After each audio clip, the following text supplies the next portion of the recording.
हमारे साथ एक वरिष्ठ पैनल जिसमें गौरव मिश्रा, प्रवक्ता भारतीय जनता पार्टी के, नरेश टिकैत का पहले वो बयान, फिर यू टर्न, और अभी आपने विजेश जी को भी सुना। इस पर रिएक्शन आपका।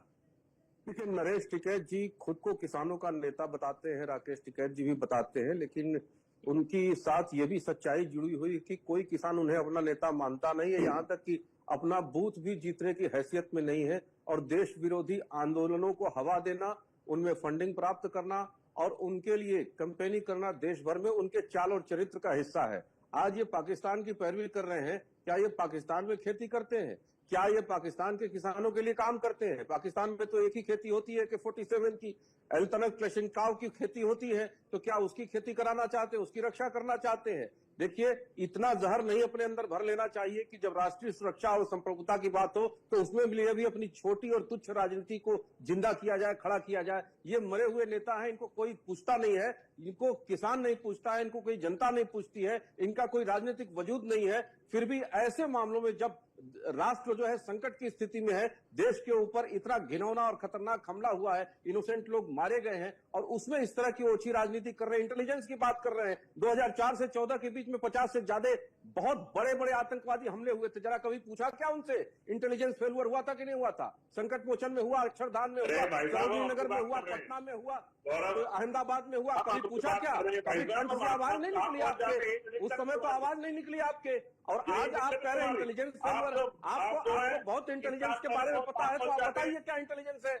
आप इस तरीके से देश को गुमराह नहीं कर सकते। और ऐसी परिस्थिति में इस तरह के बयान देना राष्ट्रीय सुरक्षा कानून अधिनियम के अंतर्गत आता है, देशद्रोह के अंतर्गत आता है। और ये ना भूलें कि अगर इस तरह की खुराफात करेंगे तो कार्रवाई उनके ऊपर भी होगी, बीबीसी के ऊपर हो रही है। तमाम यूट्यूब जो पाकिस्तान के चैनल यहाँ पे लोकप्रियता हासिल करके वो करोड़ों कमा रहे थे, उनके ऊपर भी हो रही है। और तमाम ऐसे लोग जो भारत के अंदर, आप तो देखिए किस तरह से पाकिस्तान जिहाद करता है भारत के अंदर, भारत के अंदर भारत की बेटियों के साथ पाकिस्तानियों का विवाह कराकर, पाकिस्तानियों का विवाह कराकर और उनसे बच्चा पैदा कराकर उन्हीं को भारत के खिलाफ इस्तेमाल करता है। और ये किसके बच्चे हैं जो भारत के खिलाफ काम कर रहे हैं? इस तरह का घिनौना चरित्र जो है, इस तरह का राष्ट्रद्रोह चरित्र जो है, इसको खत्म कर दे। अभी भी भलाई है, थोड़ा ओवैसी से सीख ले, थोड़ा ओवैसी से सीख ले। इतनी हमदर्दी ठीक नहीं है, इतनी हमदर्दी पाकिस्तान के लिए ठीक नहीं है। देश के जो बेगुनाह लोग मारे गए, उनका मजाक मत उड़ाइए इस तरह से, उनके खिलाफ इस तरीके से कैंपेन मत करिए। रैली कर रहे हैं। अरे प्रधानमंत्री जी आपके रहमो करम पे प्रधानमंत्री जी नहीं बने हैं, लोकतंत्र के पॉकेट मारो के बल पे प्रधानमंत्री नहीं बने हैं। देश की जनता ने चुना है और लोकतांत्रिक तरीके से चुना है। 56 इंच का सीना यूं ही नहीं आया है, 56 इंच का सीना देश की जनता ने दिया है, लोकतंत्र के पॉकेट मारों ने नहीं दिया है। सड़कों पर जो आंदोलन के नाम पर गुमराह करते हैं भोले भाले किसानों को, उन्होंने नहीं दिया है, ये देश की जनता ने दिया है। और देश की जनता के लिए पटना में भी दिखते हैं प्रधानमंत्री जी, और विदेशों में भी दिखते हैं, और देश के सभी कोने में दिखते हैं। प्रधानमंत्री जी के साथ 140 करोड़ देशवासियों का विश्वास है, लेकिन आप जैसे गद्दारों के साथ कतई नहीं है। जो इस समय भी पाकिस्तान पर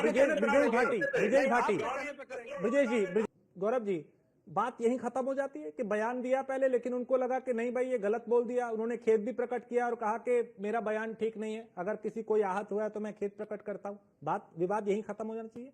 लेकिन जब उस तरह का व्यक्ति गैर जिम्मेदाराना कोई बयान देता है तो उसका प्रभाव पड़ता है। हम कहते हैं कि किसी एक समाज में भी अगर पड़ जाए दुष्प्रभाव, तो वो भी देश के ऊपर दुष्प्रभाव पड़ेगा।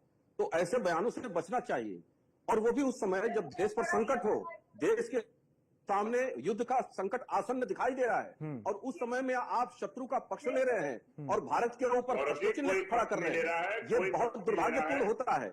ये इस तरीके से, जिस तरीके से इन लोगों ने बयान दिया है, राकेश टिकैत ने भी बयान दिया, नरेश जी ने भी बयान दिया, ये दुर्भाग्यपूर्ण है। ये किसान आंदोलन सड़कों पर जो साल भर चलाए थे ना, ये किसान आंदोलन वाला मैटर नहीं है। ये लंबे समय से 7 दशक से भारत जिस दंश को झेल रहा है और जिस डंक को झेल रहा है आतंकवाद को, उसकी परिणति की तरफ बढ़ रहा है देश, और पूरी तैयारी के साथ बढ़ रहा है, पूरी रणनीति के साथ बढ़ रहा है, पूरी स्ट्रेटजी के साथ बढ़ रहा है। और उसमें अगर हम कील ठोकने का काम करेंगे एक भारतवासी होने के नाते, तो इतिहास हमें माफ नहीं करेगा।